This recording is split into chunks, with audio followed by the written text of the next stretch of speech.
Hey everyone, welcome to the channel. Today I'm going to do a spirit message, bibliomancy style, with the dice to get our page from Spirit through Homer's The Odyssey, and I'm going to do my best not to botch all the names. It's been a while since I've really read this book, like decades. Okay, not to show my age or nothing, but so I'll do my best, all right? This is sort of an old school text that bibliomancy was used with, one of many. You know, the Bible is also quite a familiar one, as well as the Torah and the Quran and the Iliad as well, among many others. I don't remember all of them by heart, but we'll go ahead and roll the dice and see which page has our message and see what will resonate for, okay? Spirit, what guidance do you have for the general collective at this time? For whom it will resonate for whenever the time is divine, please and thank you. All right, these numbers may mean something to you. We have 6. That was the first one that came out. And I think this one came next. 11. But it doesn't have to be any order. And we have 10.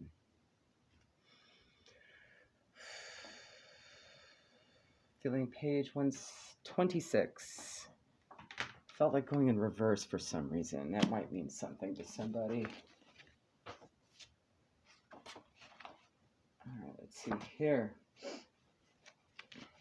All right, it's a big book. Bear with. All right.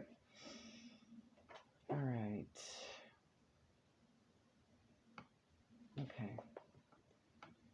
With those words he passed them a fat rich loin with his own hands, the choicest part, that he had been served himself.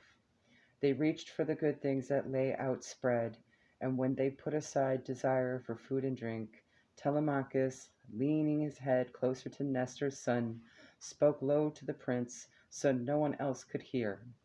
Look, Pistratus, joy of my heart, my friend, the sheen of bronze, the blaze of gold and amber, silver, ivory too, through all this echoing mansion. Surely Zeus's court on Olympus must be just like this, the boundless glory of all this wealth inside. My eyes dazzle. I am struck with wonder. But the red-haired warlord overheard his guest and cut in quickly with winged words for both. No man alive could rival Zeus, my dear boys, with his everlasting palace and possessions. But among men, I must say, few, if any, could rival me in riches. Believe me, much I suffered.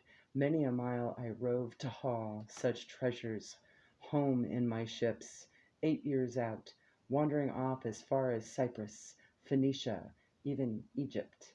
I reached the Ethiopians, Sidonians, Arembians, Libya too, where lambs no sooner spring from the womb than they grow horns. 3 times in the circling year the ewes give birth. So no one, neither king nor shepherd, could want for cheese or mutton, or sweet milk either. Udders swell for the sucklings round the year.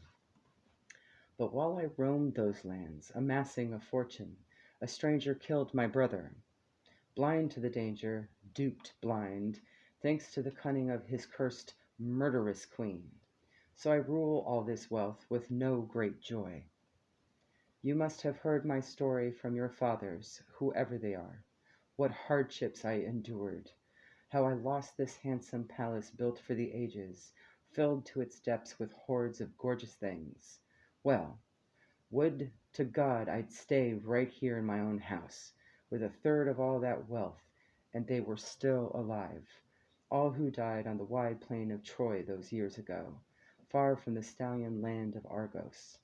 And still, much as I weep for all my men, grieving sorely, time and again, sitting here in the royal halls, now indulging myself in tears, now brushing tears away, the grief that numbs the spirit gluts us quickly. For none of all those comrades, pained as I am, do I grieve as much for one. That man who makes sleep hateful, even food, as I pore over his memory. No one, no Achaean labored hard as Odysseus labored, or achieved so much. And how did his struggles end? and suffering for that man, for me, in relentless, heartbreaking grief for him, lost and gone so long now, dead or alive, who knows? How they must mourn him too, Laertes, the old man, and self-possessed Penelope, Telemachus as well, the boy he left a babe in his arms at home. Such memories stirred in the young prince a deep desire to grieve for Odysseus. Tears streamed down his cheeks and wet the ground when he heard his father's name, both hands clutching his purple robe before his eyes. Menelaus recognized him at once, but pondered whether to let him state his father's name or probe him first and prompt him step by step. There you go, guys. I would read more, but this is going to be a long video. All right, have a good day.